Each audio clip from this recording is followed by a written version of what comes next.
नमस्कार मंडळी, माझं नाव गणेश तिवारी आणि मी आपल्या सर्वांचं स्वागत करतो माझ्या यूट्यूब चॅनलमध्ये गणू दी एंटरटेनर। आज आपण बोलणार आहोत एका मराठी चित्रपटाबद्दल। येत्या 31 ऑक्टोबर 2025 रोजी हा चित्रपट महाराष्ट्रातील सर्व चित्रपटगृहांमध्ये प्रदर्शित होणार आहे आणि या चित्रपटाचे नाव आहे पुन्हा शिवाजीराजे भोसले।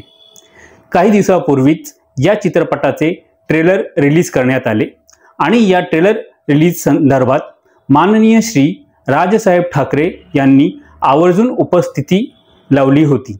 या चित्रपटाचे लेखक दिग्दर्शक आहेत माननीय श्री महेश मांजरेकर साहेब। हा चित्रपट अतिशय उत्तमरित्या बनवण्यात आला आहे।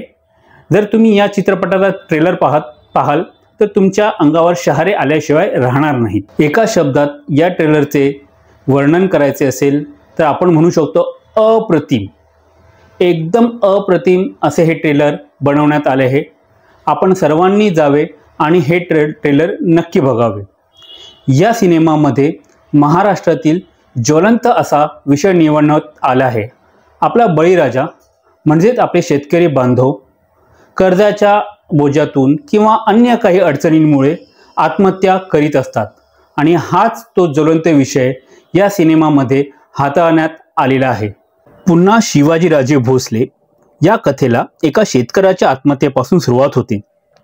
ही घटना रखमाच्या कुटुंबाला उद्ध्वस्त करते आणि न्यायासाठी तिच्या आक्रोशाला जन्म देते। तिच्या या आर्तहाकेला प्रतिसाद देत श्री छत्रपती शिवाजी महाराजांचा आत्मा जागृत होतो आणि ते आधुनिक महाराष्ट्रात परत येतात। ते भ्रष्टाचार, लोभ आणि ग्रामीण भारतातील शोषणाची सामना करतात। शिवाजीराजे यांचे हे पुनरागमन एका जनआंदोलनाचे रूप धारण करते। राज्यातील विस्मृतीत गेलेल्या शेतकऱ्यांना सन्मान, न्याय आणि आशा परत देणाऱ्या क्रांतीची ठिणगी करते। यातील प्रमुख कलाकार आहेत सिद्धार्थ बोडके, सयाजी शिंदे, त्रिशा ठोकर, भार्गव जगताप, मंगेश देसाई, शशांक शेंडे, रोहित माने, पृथ्वी प्रताप आणि नित्यश्री ज्ञानलक्ष्मी। तर आपण सर्वांनी 31 तारखेला जरूर सिनेमागृहात जावे आणि हा सिनेमा पाहावा अशी आशा करतो। नमस्ते, जय महाराष्ट्र, जय हिंद।